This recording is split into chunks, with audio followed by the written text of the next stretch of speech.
hello mga maday, mga paragido dila rumamay. Pasilan nga anuwang umabot na mga maday an adlaw na kundiin. Mapasibo kami nga tanan, pasilang ginuyod nga anuwang. Asya ngayon mga maday an napalit ni mother nga ismagol kakulop haga isano. Andam na mga maday hi mother nga ni father actually, pero ginuhulat pa namon mga maday tamon service nga gimpakyaw ko mga maday from Dagami to airport. Tahala mother nga father pag sinigurugod kamot pahamot, pasilang ginuyod nga anuwang kay di kita pwede magdalang pahamot kay babawi on iton nga diri pwede dadon nga tuhit ta eroplano pastilan. Sa mga maday umabotan amon service ikat to mga maday ha airport. Kumuha ko mga maday hin multicabla para at least diri good hassle mga maday mag-commute labi na kami ada kami mga dara nga maleta mga maday makakaulang ha biyahe labi na ha bus kay damo it nanana kay mga maday usa pa mga maday ano it bus nagoro stop kasi syempre di ba may nasakay may nahawas so mas maupay mga maday nga multicab na lak at least diretso it aton biyahe. So ayan mga maday adi na kami nga tanan except kan MJ nga agi yung panamon hakan samada mga maday. So adi ni amal mga maday sumakay net angab nga anuwang. So thank you so much ngay anan among ginsakyan nga multicab nga among gimpakyaw hi Gerald Sudario na kundini at magdodorega among tikadto ha airport. Biyahe na kami mga maday maupay na lang nga maupay panahon niya na thank you Lord. Waray uran, waray problema, waray sabagalit amon. Biyahe nga anuwang. So nag shortcut lang mga maday among ginsakyan nga multicab nga diha may palo. Kay ko napalo kita mismo umagi mga maday nga dit pinaka highway syempre traffic. Ala kay baging kita mga maday mabayaan hit aton flight nga anuwang. So adi na mga maday MJ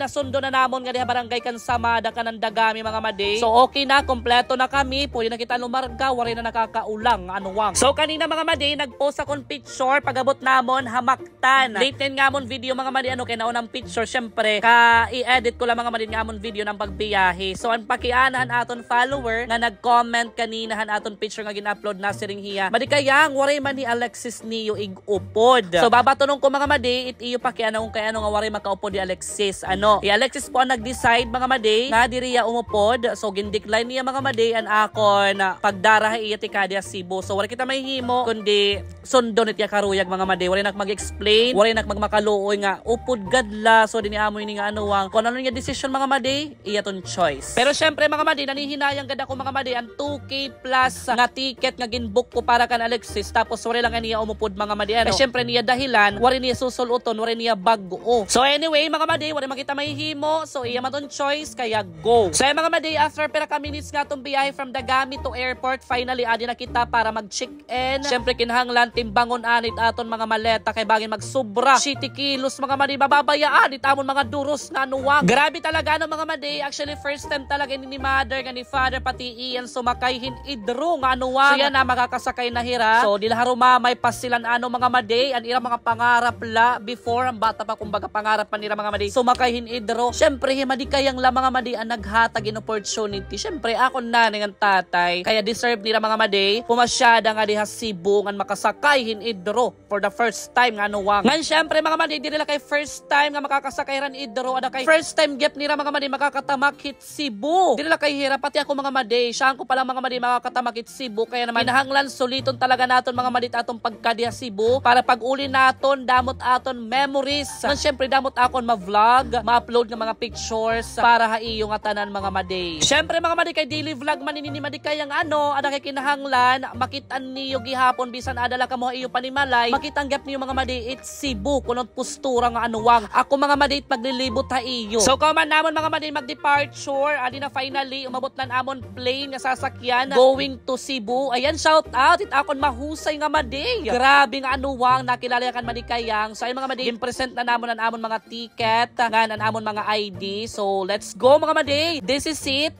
Amon na ini mga maday sinising mga maday nga dila rumamay. Masakay na hi father nga ni mother nga ni iyan hit idro. Nga dati mga maday kikita na naton mga maday hita langit na kundi inaya kang kita idro masakay. Pero yan na mga maday makakasakay na kitang tinuod. So namon ngayon mga maday ginsakyan nga idro is an Philippine Airlines mga maday from Tacloban to Cebu mga maday. Buti ay layang nga eroplano mga maday cute lahiya mga mads. Ada kay grabe mga maday kay pakasakay namon ng eroplano. Ki motherland na bulag haamon kay MJ sapit ni Papa ako liwat sapit awan iyan. Tapos si Amalia liwat nga amon rumbay la may sapit iya nga ibang tao. So nakisuyo kami mga maday kay daraga hiya mga mads nakisuyo ako nga kung pwede. Si mother na lat bumalyo iti alingkuran nga nam daraga liwat ngadto ya malingkod ang ginlilingkuran lat ni mother kundi in nabulag hi mother han amon o gropod nga anuwang. Ada kay maopen na mga maday nga sumigi kaya naman happy na hi mother kay magsaragpit kami nga anuwang. Pero kay syempre mga maday madi gusto ko talaga sa nagpit lang kami ni Ramado kay ga-assist ko yung mama kung paano igtao dit iya seat belt. Ayan mga madi. So finally kasapit namo niya kay wala kami kuri mga madi pag tao na niya seat belt nga anuwang. So kauman mga madi ka kompleto nga tanan ng mga manarakay agi na mga madi malarga na. Pero bago ton mga madi lumarga syempre gde-demo ani haamon kung paano suluton it life vest mga madi. Kay buyag lang nga anuwang badaw simbakula nga anuwang ano at least mababaro kita mga madi pagtao dit aton life vest. Pero ayo gadman mga madi ano buyag. So paglarga nga paglupad na mga madihan eroplano himader kabado hinduro. Kay syempre mga madi makuyap talaga mga madi labi na kumbaga natik paigbaw na itaton gisasakyan nga eroplano kay baga ka nakasakay mga madi Ferris wheel. Pero worth it liwat mga madi kahusay kay makikitaan mo mga madi postura hit ubos patit mga ulap ng mga kabablayan. Shoutout kay kan ate nga aton flight attendant nga naghatagin snack mga madi grabe tapos kintagan ako mga madi gift. Grabe talaga, thank you so much Philippine Airlines Cebu.